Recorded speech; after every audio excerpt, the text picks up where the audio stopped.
Hi again. Today's book is in the series on bodyguarding, and it's An Outsider Inside Number 10 by John Warwicker. Now, Mr. Warwicker was moved sideways from being in the Special Branch Counter-Terrorism section to become second in command of the Special Branch team protecting Harold Wilson, the Prime Minister. This was in 1974. Now, at the time, there was no close protection training for the job. Mr. Warwicker's book covers his career right through protecting 3 prime ministers, and during all at the very highest level internationally, and he never had any specific close protection training apart from the firearms training, which was at the time pathetic. Now, it's not mentioned in the book, but later on in the 80s, the Met did institute a close protection course, a bodyguard course, which lasted 3 weeks, and it was a very good course. It covered firearms, it covered unarmed combat, it covered vehicle tactics, foot tactics, medical emergencies, and so on. And it had, as well as the firearms wing guys running the range training, it brought in people from Special Branch, Royal Protection, and so on, to present various modules. But as I say, prior to that, there was no formal training. The book starts really with a picture of what they set up at number 10, 10 Downing Street for overseas watchers, which is the office of the United Kingdom Prime Minister. And it's comprised different sections. There's the private office, which are the close advisors who run things.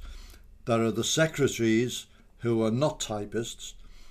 There are the garden room girls, who have the highest security clearance there is, and at least 2 of them accompany the Prime Minister on any kind of trip they make, whether domestically or overseas. And then there were the drivers, who were from the government car service, and proved to be, or could be, an invaluable source of insider information. The driver that most regularly drove Harold Wilson, for example, Ken, was actually a close friend, a close friend of the Prime Minister, and had his ear on many things. And if you cultivated people like that, and I found that in my own career, gardeners and so on, quite often they would be able to pass on information that the VIP had told them, which gives you a heads up on any forthcoming moves and so on. And the Special Branch of the Met had the role in political protection. It was a national role, so they operated at national level, protecting the Prime Minister, other high-risk politicians, and visiting dignitaries. And to do this, they liaised with the provincial forces, and in particular the provincial or the local special branches. And a lot of this is in the book on how this was done, either successfully or when problems arose. Mr. Warwicker mentions how the UK police, and the Met in particular, in his case, were very slow to develop protective measures and protective equipment and protective tactics. And one of the things he mentions is that in the general orders for the Metropolitan Police, which is kind of their manual, there are several hundred pages which cover every eventuality from how to deal with runaway horses and all sorts of things, but there's only half a page dealing with protection. It was sadly neglected in many ways. In particular, one of the things he mentions was the issue holster was rubbish, but a colleague in the protection teams started making holsters for them, which were somewhat better. Now at that time, which is roughly 74 was the time I started pistol shooting, the availability of holsters was pretty bad, and Paul Evers was just about starting in business, and he did supply the Met and particularly the firearms people with holsters of very high quality, but that was a little while later. So I do understand that point very well. One of the bits of advice he was given from a colleague of working on protection duties is keep belly full, keep bladder and bowels empty. That advice still relevant. He discusses working with various overseas forces on visits, and he praises in particular the Royal Canadian Mounted Police, the RCMP, which I found a little bit surprising, knowing the Canadian attitudes to various things, but perhaps back then it was different. And he said they were very helpful and very efficient. He does not have a lot of praise for the United States Secret Service. He says they just swamp everything with manpower, really, and they are the bane of overseas police forces when the president travels overseas.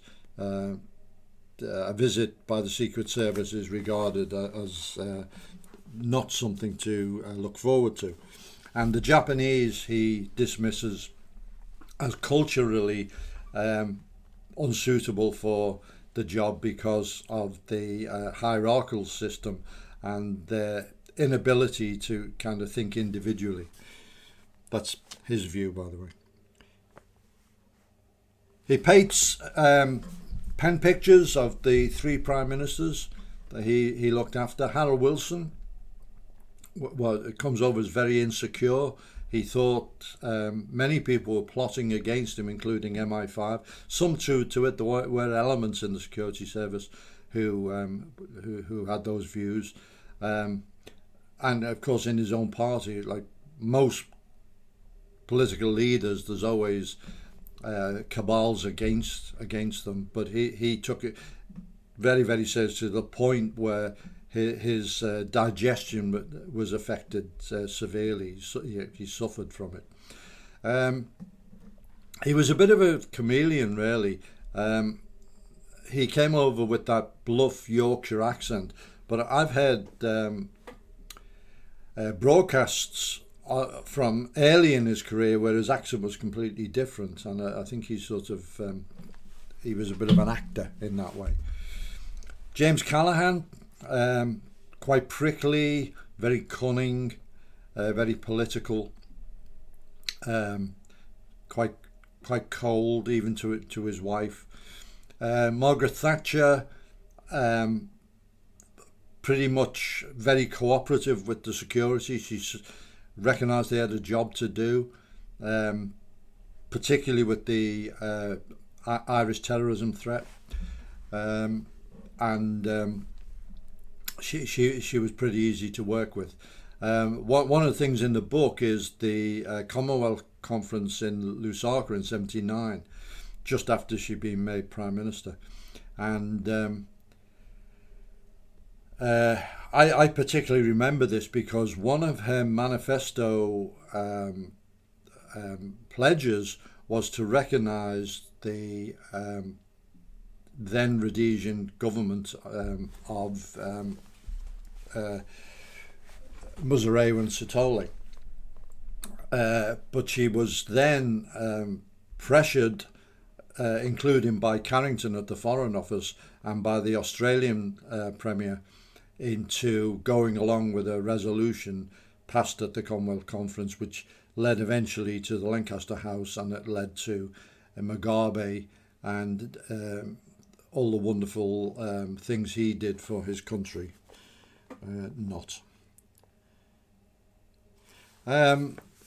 Interesting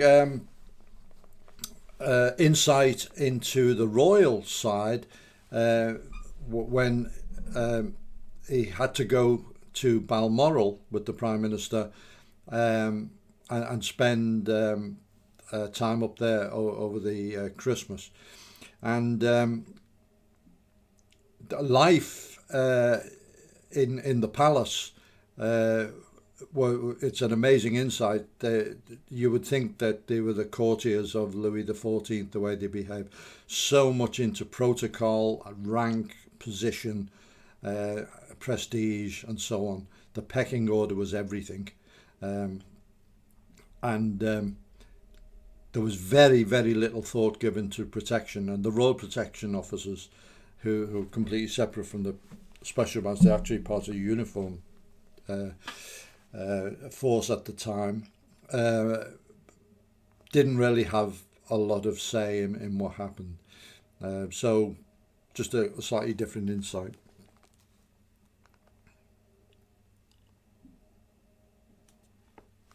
So the book overall really sheds light on the unpredictable nature of political protection. Heads of state, political leaders are at the whims of events and have to change plans at the last minute. And of course, the protection team has to be able to cope with this. They kind of advanced a particular event only to find that plans have changed and somewhere else is going to be the destination. So it's chaotic. The guys have to be able to live with that. They've got to be able to win people over. The aloof, standoffish bodyguard just doesn't work. You've usually got limited resources, and the more people you can get on side, the better. And it's a really good insight on that. John Warwicker has written some other books. He's become an authority on the auxiliary units during World War II, which is a very fascinating area, and I'll no doubt be reviewing those books at some stage in the future. But meanwhile, An Outsider Inside Number 10, really very, very interesting look at a particular type of protection at a particular time.